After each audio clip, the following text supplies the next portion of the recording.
problem. Okay, boom, we're on with the Tru Mon Show. Let's see before we start if we're live on YouTube. Because this morning I had problem with Pilot Helix. It wasn't broadcasting live. So let me check. Yeah, I think we're live now. Yeah, yeah, this one is live. Okay, now we're on live. I have it on the other screen. This morning I have a lots of echo, Santos. I don't know if you can solve the problem for me.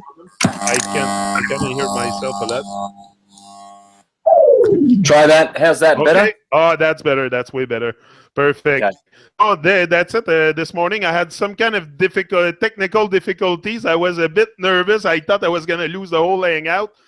For some reason, I don't know, I pressed on start and the whole thing didn't broadcast live, but it was recorded. So, but now we're live. I see people are watching live, 12 watching now. So now I know I'm live. You know, live and learn. Live and learn. That's what it is. I don't have this all pre-written inside me. I'm living and learning. So Babylon is falling. Babylon is falling. The fire is blazing. The fire is blazing big time. And it's falling. And we're back here tonight on the Tru Mon Show with Santos Balachi. Saturday night live on the Tru Mon Show with Santos and Melissa. Of course, Melissa, welcome. You're from Australia, just like Santos. So it's a great honor for me to, again, share these beautiful moments with you guys. Thank you for having me. It's I look my forward pleasure to seeing what Santos teaches us today. Yeah, that's it. It's always about teaching. Each one teach one, and Santos is a man very, very knowledgeable, and we all, you know, I don't know too many people on YouTube that doesn't, you know, like I said, it's to take information from a lot of people and you make your own thing with it. You make your own conclusion, and Santos has a lot of stuff to offer. So that's why I love hanging out with Santos. And today I want to start, Santos, maybe with where maybe that has to do a bit with magnetism or stuff, but you can tell me, because of the question that came through the chat, the last hangout we had, and the question was, what's the real deal with precious metals, stone, diamonds, and gold? What's the real deal with that, according to you, to your research? Oh, gee, that's a big one. The precious metals, obviously, these elements were known. Copper was known thousands of years ago. Tin, iron. Probably they were working with most of the metals and elements that we have today. Copper, silver, gold, these are conductors of electricity. Okay, so they're very stable. Elements that are stable are precious because they last longer. And so if you want an asset in your family, you buy a lump of gold, you put it in a vault, and your family's gonna, you know, it's not gonna, like a piece of bread, it's not gonna go rotten in 6 months in the vault, right? It'll stay there forever. So it's a means of control, I would say. It doesn't have to be. Doesn't have to be, but the banking families that go way, way back to Babylon, Egypt, Persia, Greece, I would say the most powerful banking families in Italy of the black nobility, Venetian families, Roman oligarchs, they would be Persian mostly, and then probably Egyptian, Persian and Egyptian, put it that way. And then, of course, there's a lot of Babylonian stuff in Rome and a lot of Greek, but it's all empire. It's all fused into one sort of a body. You know, what Rome has gleaned and learned from the ancient powers, and especially about metals and mining and how to make things. There's nothing wrong with all this. This is technology. It's beautiful. You know, we're clever. We can go out in the sinister left-hand brain and do all of our analyzing and technology. The right hemisphere, if we had more of this in balance, we would be using those metals a lot more, you know, in a lot more beneficial way for humanity. And so what's happening is the spiritual right brain, where we create on the spiritual plane, has been taken over by the material brain. Most people are materialists. They haven't crossed the Red Sea, the corpus callosum in the middle, to go to the right, which is right. They're staying in this left hemisphere, which is all material. It's not evil, but the left brain, the masculine side, it's all logical, it's all linear, and this is where knowledge of metals and knowledge of technology really is practiced. Here, this is the practicing side. You know, this is like the side that goes out in the material world and makes sense of it. Whereas here, a lot of people are not building anything on a spiritual plane. For instance, you know, like millionaires, they build a tower in the middle of the city and they put their name on the top of the tower, and they're so proud of their material achievements. That's all good. It's great to point at your material, you know, achievements made of the elements of the earth, but what else are they building? You know, once upon a time, the rich aristocracy were also funding all the schools, all the learning, all the hospitals and herb science and astrology, and so they were equally building in the material world with their left sinister sin brain, and they were also building on the spiritual plane and contributing in that way. So I don't know whether I answered your question very well there, brother, but metals are definitely conductors of energy, and the elite know that, and they're also stable, some of them, most of them, and so it's for them, it's real money, not currency, real money. Is it something that one day will run out of gold, will run out of diamonds, or is something that is renewed, like the oil inside the earth? You know, like, where do they come from? Like some, you know, when the giant trees hype came out, everybody thought that precious stone were coming from giant trees. So what's your take on that? Well, yes, you know, everything is a Taurus bull. So everything is toroidal. The whole nature of atoms, universes, galaxies, whatever you want to call them, planets. So Earth has her minerals, and like our body, see, our body is in proportion to the Earth.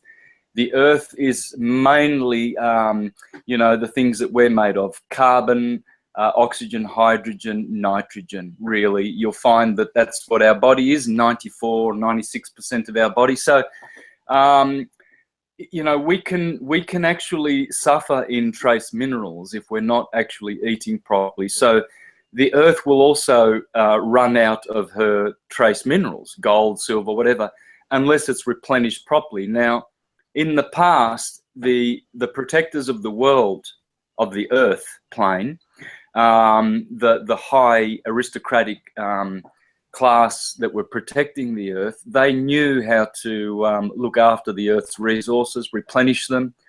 And of course, there were alchemists who learnt how to even add to the gold supply by transmuting other elements. So there is a human science of transmuting elements that are deficient if we need them, but there's also, the Earth is wise beyond our understanding, and she will replenish all of her water supply, air.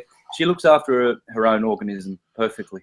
Because the way they were living 1,000 years ago and the way we live today is very, very different. I'm sure. Come on, I'm sure the consciousness might have been higher 1,000 years ago than it is today.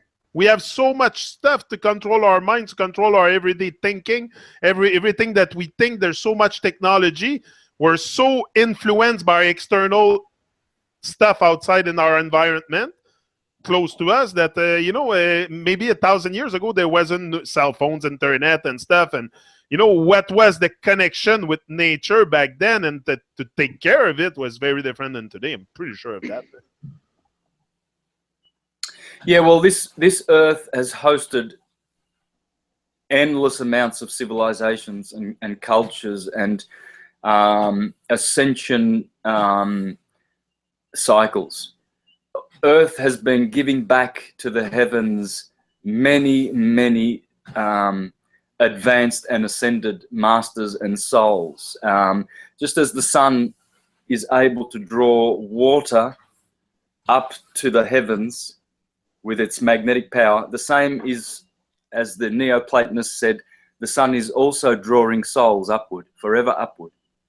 And as the sun draws souls, because that's what Sol Invictus does, he is the soul of the universe, or she, I should say, Radharani, the Queen of Heaven.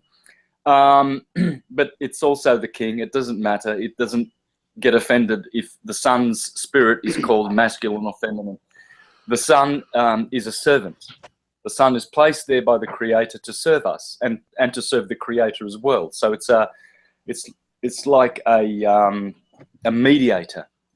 It is a middle energy, and it is mediating and moderating man's growth.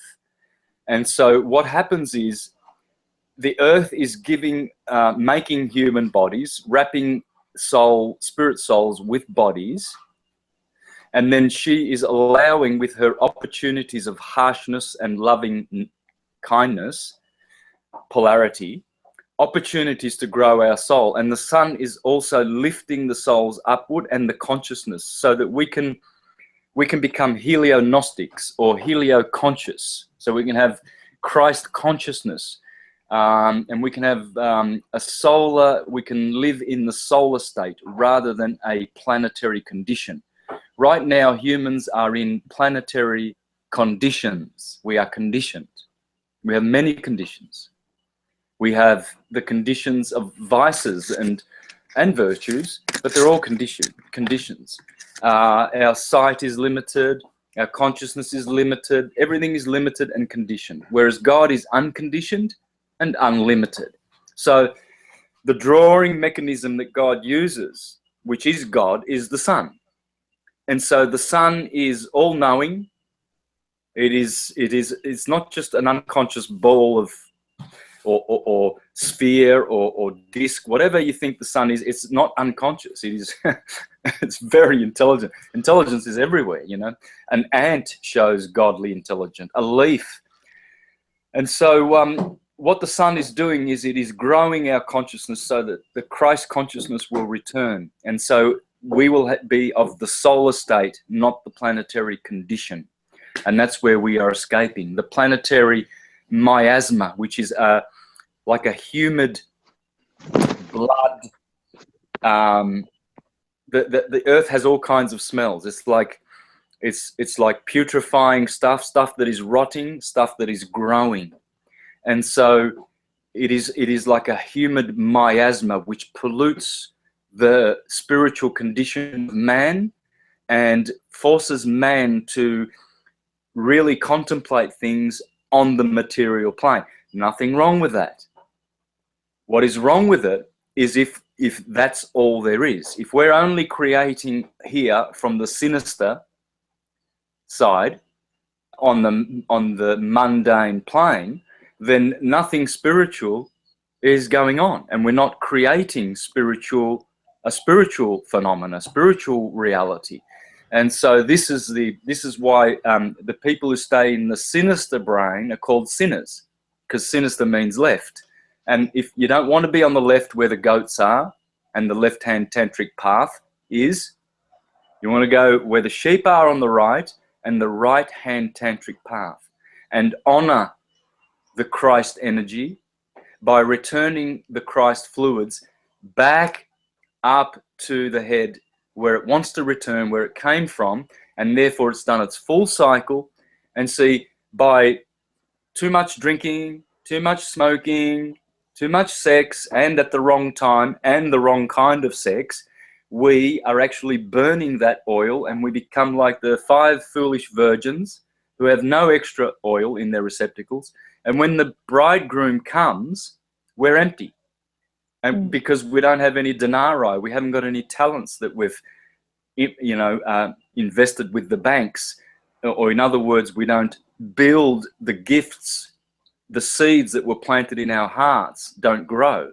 Everyone has a seed of love in their hearts. Everyone loves something. Even the most evil person, you'll see him turn around and he'll kiss a flower, or he will put his you know, his or her best perfume on because they love that perfume, drive in their favorite car, go and visit their favorite friends, kiss their children goodnight and tell them bedtime stories. But during the day, they'll, you know, call their hitmen to go and kill 40 or 30 innocent people and send them to jail for nothing. And they will practice their evil for greed, but you'll see that there's still a seed of love there. And we all have seeds of wisdom. What are we doing with it? Intellect, what are we doing with it? And all of these things. So we have many opportunities to be released from the planetary condition of Earth and embrace the high consciousness, which is solar. It's purely solar. The sun is the hero. He is Hercules. He is Jesus. He is Christ, Krishna, Radharani. All archetypes must go through the sun at the highest level before they go back to cause. The sun is the chief representative and archetype of all archetypes. Everything is invested in the sun. The sun is the hero of glory, the life giver, the vital organ of the universe, the heart of the universe, the soul of the universe, the intelligence of the universe. It is our God. It's not the material sun that we worship. It's not even the soul of the sun. It's the spirit of the sun, which is the spirit of God, which is in all things. And so by honoring the sun and the moon and other people, we honor the creator who put them there in the first place. Yeah. And talking about the sun, you know, this morning I was talking to Pilot Alex, and do you think it's possible, like, that I asked him if it was possible to chase the sun in the sky with his plane, like if he can do a 90-degree turn and start chasing the sun and catch it. And his answer, Santos, was, they say that the Earth is turning at 1,000 miles an hour. Well, could the sun be traveling at 1,000 miles an hour in the sky? What do you think about that? Because you look at it from my point of view here, I see it going very slow in the sky, like it's moving on the 24 hours thing over that flat plane or whatever you want to call it. Where we are, I don't know where we are. It's very confusing. I cannot tell you exactly where we are in that shapeless realm where we are. You know, so what's your take on that? Is the sun moving super fast in the sky, or is just a perspective effect because of my point of view where I am? Or, you know, if the higher you go in the sky, you should like be able to catch it or something, or go. But apparently, like, you can't catch the sun. It's like, what's going on with that? Is it just anyway? It's very, very mysterious. Well, it's like chasing the wind. It's like trying to find exactly where the rainbow is and chasing rainbows. Yeah, exact. Yeah. Yeah, they are what you call That's a tricky one.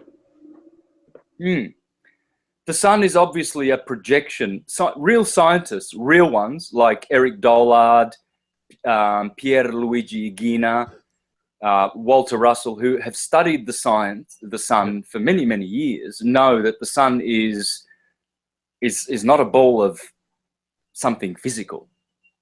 Okay, it has physical manifestations, the electrical arcing on the surface of the sun. That's the only arcing radiation that is going on at the surface.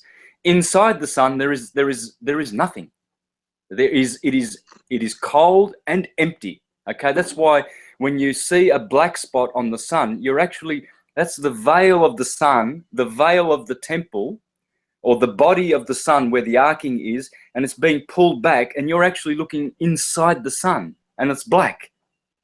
It's like the shadow is there already of the sun, because there is a black sun behind the sun. Okay, so what the sun is it's a transmitter,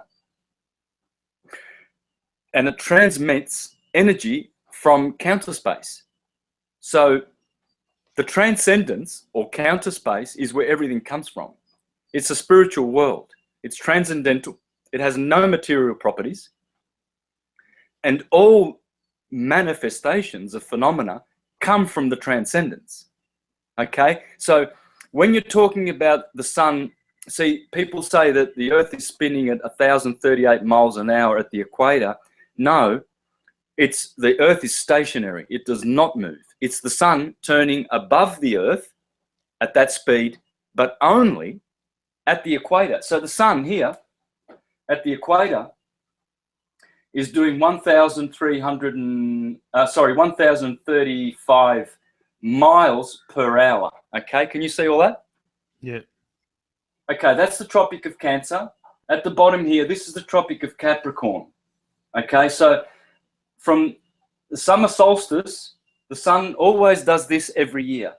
Goes up to Cancer, and as Bhagavad Gita says, the sun is on a ramp. It ramps up to Cancer, then it ramps down to Capricorn. So this is the sign of Capricorn, this is the sign of Cancer, and here is Aries and Libra. So when the sun is up here, obviously the sun is slower. It's probably about, let's put 800, I don't know, let's put 800 mile an hour, and down here you would put about, say, 1,300 mile an hour. But you might think, well, hang on a minute. No. Scientists don't acknowledge a variable speed sun. Okay, we'll get back to that. It's apparently variable speed, but in reality, there's only one speed, and that is one circle every 24 hours. Simple. So the sun is being directed by something at the North Pole, which is probably Mount Meru. All right, Mount Meru. This is like a magnetic mountain, they call it. Magnetic mountain, okay? And this could be, who knows? This could be, well, it's obviously the center of the Taurus field, which our Earth is a big Taurus field like that, and this is the center. So you're talking about the mountain being a super mega magnet. Absolutely. Okay. And it controls the sun. So when you're talking about the speed of the sun, let's do an illustration, shall we?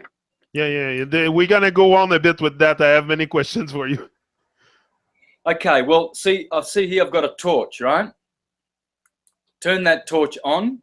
Now, if my body is Mount Meru, and the sun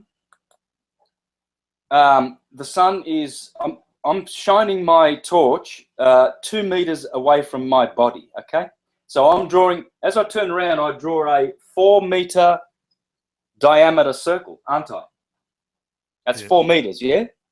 It has to be, because if my light is reaching 2 meters in front of my foot, and I go back like this, and it's 2 meters behind my feet, that's 4 meters of circumference. Now, so let's call that the Tropic of Cancer. So whatever is controlling the sun here and makes it appear in the sky where it is not, just like the rainbow, just like a shadow is not an entity of itself, right? So that's why the sun, we can't take the sun as something solid. It's a spiritual phenomenon. It's transcendental, both transcendental and material. So it's eluding us. This is why, yeah, it's eluding us. So if we grab my torch example, and we say that the sun is now here, and I'm doing this circle like that.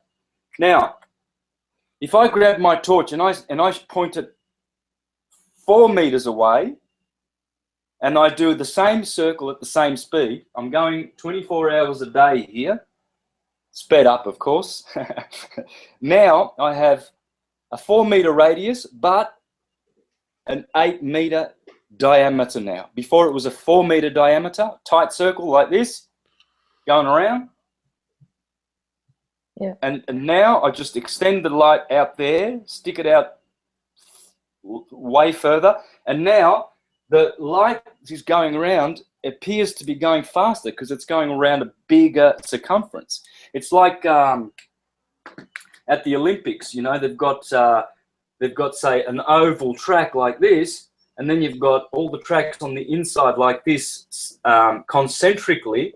Well, if this guy's going to run here all the time and he can't go over to this here, he's going to lose, because this guy here is going to win, because he's only going around 60 meters. This guy's going around 300 meters, right?